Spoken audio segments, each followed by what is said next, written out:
What it does. The Linux boot process is a complex sequence of events that occurs when a Linux system is powered on.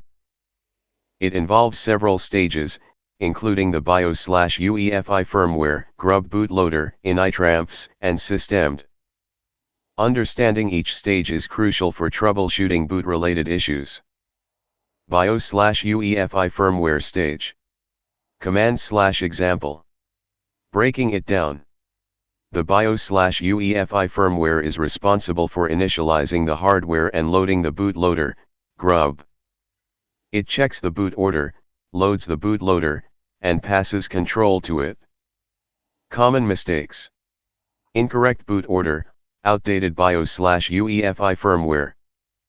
Try this next. Update the BIOS/UEFI firmware to the latest version. Pro tip. Ensure the BIOS/UEFI firmware is configured to boot from the correct device, e.g. HDD, SSD, or USB. GRUB bootloader stage. What it does. GRUB, Grand Unified Bootloader, is responsible for loading the Linux kernel and initramfs. Command/example.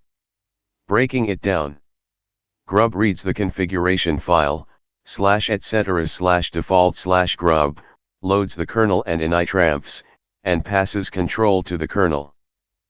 Common mistakes. Incorrect GRUB configuration, missing or corrupted kernel/initramfs files. Try this next. Reconfigure GRUB using update GRUB and verify the kernel/initramfs files are present and correct. Pro tip. Use GRUB Customizer to simplify GRUB configuration and customization. Initramfs stage. What it does. Initramfs, Initial RAM File System, is a temporary file system that loads the necessary modules and drivers for the system to boot. Command/example. Breaking it down.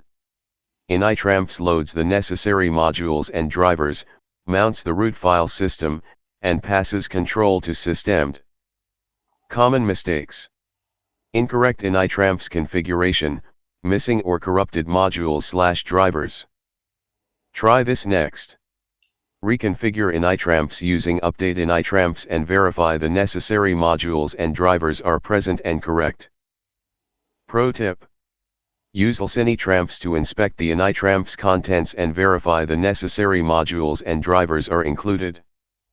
Systemd stage. What it does. Systemd is the system and service manager that initializes the system and starts the necessary services. Command/example. Breaking it down. Systemd initializes the system, mounts the file systems, starts the necessary services, and brings the system to a fully booted state.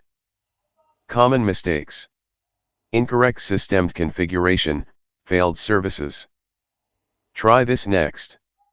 Analyze the systemd boot process using systemd analyze and verify the necessary services are started and running.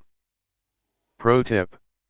Use systemd to manage and troubleshoot systemd services, and journal to inspect the system logs.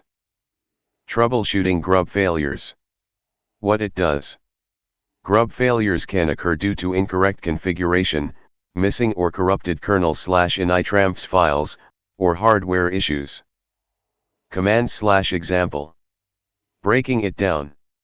Use the GRUB rescue mode to boot the system, inspect the GRUB configuration, and verify the kernel/initramfs files are present and correct.